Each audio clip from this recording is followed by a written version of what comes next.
To a normal person, a smartphone is just a tool to stay connected with the people they love. But to a narcissist, a smartphone is a deadly psychological weapon. It is a literal remote control built to hack directly into your nervous system. They do not use their screen to talk to you, they use it to torture you. Imagine you are holding a device that gives you access to the entire world, but the one person who claims to love you uses that exact same device to make you feel completely alone. They know the exact amount of heavy, crushing anxiety they cause when they watch your name pop up during a massive emergency and actively choose to let it ring. They're not just busy, they're feeding on your absolute panic.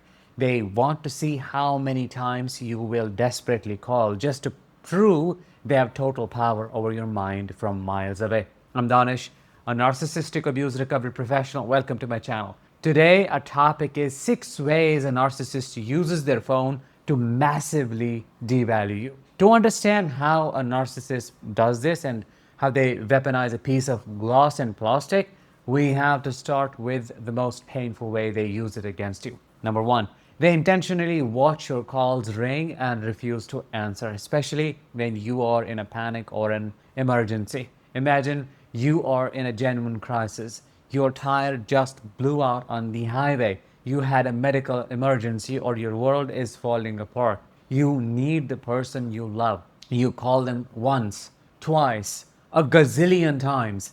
The phone just rings and rings. What you do not see is that the narcissist is sitting completely comfortable on their couch, holding the phone and watching your name light up the screen. They are actively choosing not to slide the green button to answer. This is exactly like standing outside a locked glass window in the freezing rain, knocking and begging to be let in while the narcissist sits warmly inside, looks right at you, and slowly sips a cup of tea, a cup of coffee. They know you're freezing. They know you are panicking, but your panic makes them feel incredibly important. They use the silence of the phone to prove that they control your emotional temperature. This cruelty naturally bleeds into the way they handle your text messages, which is why we have to talk about number two. They read your deep emotional text messages, leave you on read, and immediately go post on social media. When you finally realize they're not going to answer the phone, you may write long, deep text message. You pour your entire heart out trying to explain your pain or ask for basic decency. Handing a narcissist your deep feelings is like handing them a delicate, beautiful glass ornament. Instead of holding it safely, they look you dead in the eye and drop it on the concrete floor. Through the phone, this looks like the agonizing red receipt. They will open your long, painful message, completely ignore you, and immediately open a social media app to post a happy, smiling picture of themselves. They want you to see they're online, their phone is in their hand, and they have plenty of energy to engage with the world. They are publicly proving that everyone else matters, but you are entirely invisible. But they do not always ignore you. Sometimes a narcissist will actually use their keyboard to reply, but only when they want to create absolute chaos. Number three, they start a massive panic inducing argument over text and then completely turn their phone off. Out of absolutely nowhere, they will send you a highly aggressive text message. They will falsely accuse you of something terrible, twist your words, and trigger a massive wave of anxiety in your chest. Your heart starts pounding, your hands start shaking, and you immediately start typing long paragraphs to defend yourself and explain the truth. The exact second you hit send on your defense, the narcissist simply turns their phone off and goes to sleep. This is exactly like walking into a crowded building, pulling the fire alarm, locking all the doors from the outside, and walking away to comfortably eat a sandwich while you are trapped inside, panicking. They hijacked your nervous system, flooded your body with stress, and then completely walked away from the mess they made, leaving you drowning in anxiety for the rest of the night. This psychological torture does not only happen when you're apart, it happens when you're sitting right next to them. Number four, they smile and type furiously while sitting next to you, but quickly flip their phone face down if you look over. Think about the times you are sitting together on the couch. The room is completely silent and the narcissist is completely ignoring you, but they are staring at their phone, smiling, laughing, and typing furiously to someone else. They're giving all their bright, happy energy to a glowing screen. But the very second you lean over or look in their direction, they immediately flip the phone face down on the table or quickly tilt the screen away. By doing this, they're building an invisible brick wall right in the middle of your living room.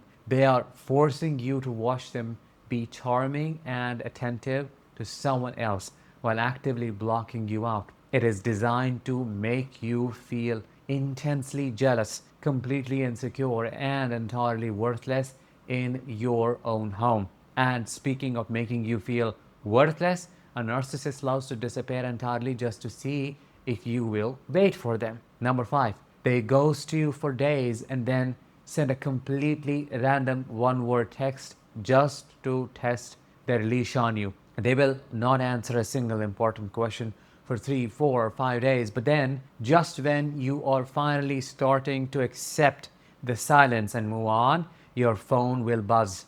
It is not an apology, it is a completely random text like, hey, or maybe just a funny internet meme. This is the breadcrumb leash. When a fisherman throws a line into the water, they occasionally jerk the string just to make sure the hook is still securely stuck in the fish's mouth. That random text message is the narcissist jerking the string. They do not want to have a real conversation with you. They just want to see if you will immediately drop everything you are doing and reply. If you respond to the random meme after they ignored you for days, it proves to them that their leash is still tightly wrapped around your neck.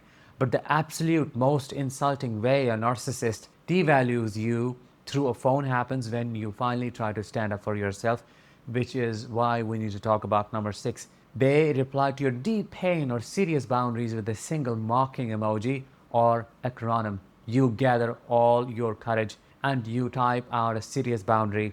You express deep, genuine pain about the relationship. You hit send, waiting for a mature adult response.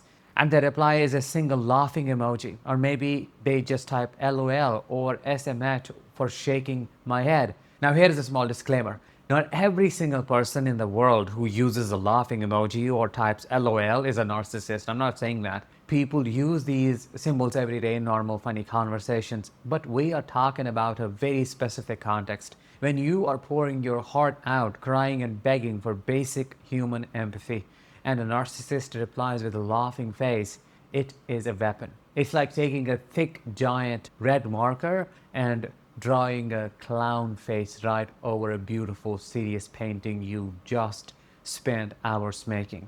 It completely wipes away your reality. That single mocking emoji is their way of telling you that your deepest pain is nothing but a silly joke to them. When you finally realize that the phone is not a communication device but a remote control they use to shock your nervous system, you can finally stop playing the sick game. You have to stop staring at the screen waiting for a narcissist to suddenly turn into a decent human being.